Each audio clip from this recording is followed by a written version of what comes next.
It is my privilege and honor to introduce you to Senator Dave Thompson, and welcome to Southwest Metro Tea Party, Dave.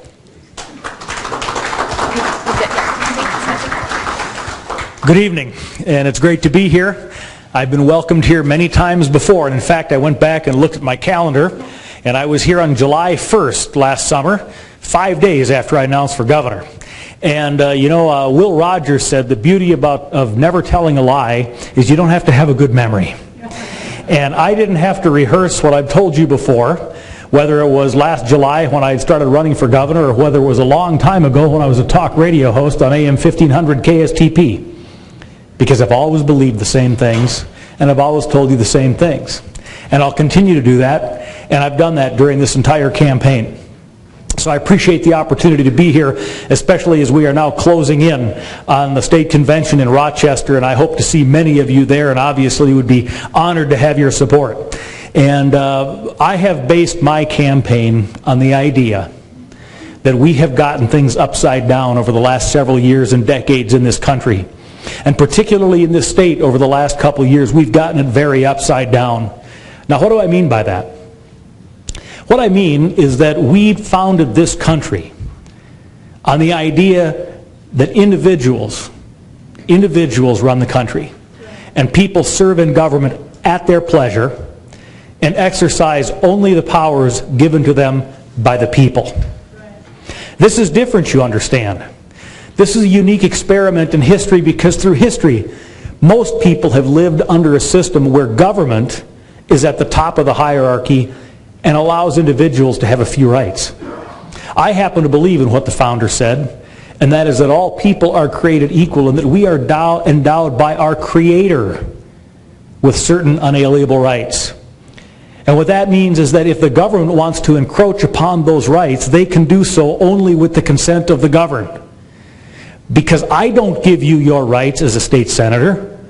The House of Representatives does not give you your rights.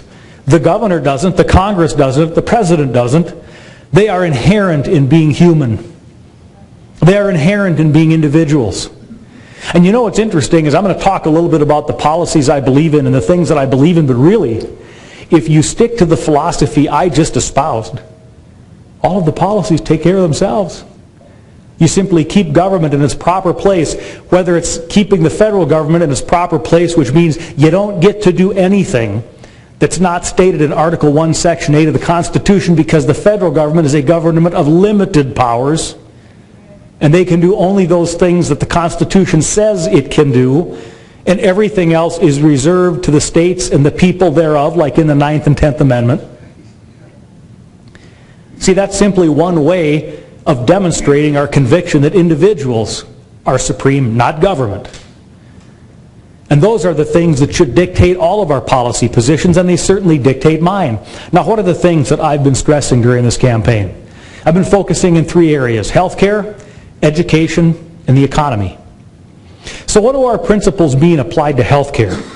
Well, it means that there are really only three ways that medical decisions can get made: by a government bureaucrat, by an insurance bureaucrat, or by people. Well, if you apply our idea, the American ideal of individuals being in control, it's a pretty easy thing, isn't it? Individuals ought to make those decisions.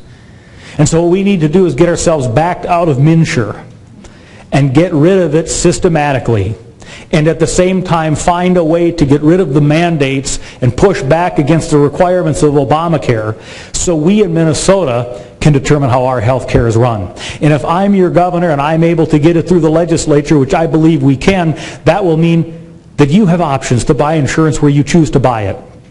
That you can put away tax advantage money to take care of your routine medical care.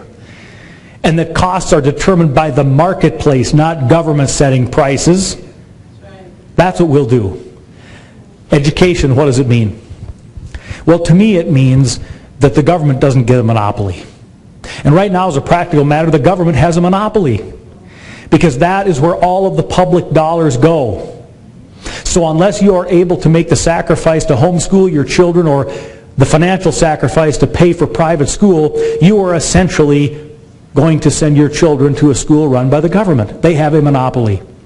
That is not right. Money should follow students, not buildings. And finally, the economy. We need less regulation. And I start with that because when I say economy, most people right away think taxes, but do you realize the burden and the cost that regulations put on people? How many know a farmer that has been driven crazy by the Pollution Control Agency or some other agency of government? And of course, we need to fix our tax structure so that we are welcoming to business. Finally, I'll leave you with this. We need a governor that talks about the potential for people and what they can achieve and not class warfare. Thank you, and with that, I'll take your questions. And actually, very good. I will ask the three questions, and the first is, the Metropolitan Council epitomizes taxation without representation and has embraced United Nations Agenda 21 program, most recently through its Thrive 2040 blueprint. Please walk us through the process by which you'd neuter the power of the Met Council and abolish it or abolish it altogether by the end of your first term. All right. I started talking about this early on, and one of my opponents has said, you know, we'll just eliminate the Met Council right away. Well, no, you won't, because we have a system of governance where, you know, the governor doesn't get to do things on his or her own. So the first thing we would do is we would take the 16 members of the Met Council and we would exchange them for people who believe what I believe, which is that we need to build and maintain roads and bridges and stop building trains. And that is something that is within the power of the governor. All right, then with that, we hope to be able to win the Senate in 2016, at which time we'll be able to make the Met Council go away. And I believe that we should then restrict its functions to sewer, water, and buses, which is what it was originally designed for, but it either needs to be an elective body or it just needs to go away and have those functions put into a department that is subject to legislative oversight. Because taxpayers, when they're paying for an agency to do something, there should be accountability through the elected officials. Okay, and the second question is, given the sizable growth of state government under complete Democrat control this past biennium, which was over 1,300 full-time equivalents, what is your game plan to right-size state government and your thoughts as to how to rein in the size and the scope of government? Well, let's focus on a couple of things. First of all, you cannot talk about making state government, or for that matter, the federal government smaller without talking about entitlement reform. I don't like that word entitlements because you're not entitled to them. It's given to you by the taxpayers, and it is a benefit. It is not an entitlement, but that's what we call them. And what that means to me is making certain that Minnesota doesn't have some of the easiest laws in the nation for eligibility for programs, but rather that we put ourselves on par with other states so that we're not attracting people here that are coming simply for the benefit of getting these programs. And we need to eliminate those programs that are encouraging dependency and not encouraging self-sufficiency. Secondly, we need to make government departments smaller by having them do less and get rid of employees. But we don't have, this is something that I believe we can do, and that there will be the political will to do. Now, I voted, along with Senator Ortman, who's in the room, to reduce the size of our state employees by 15%.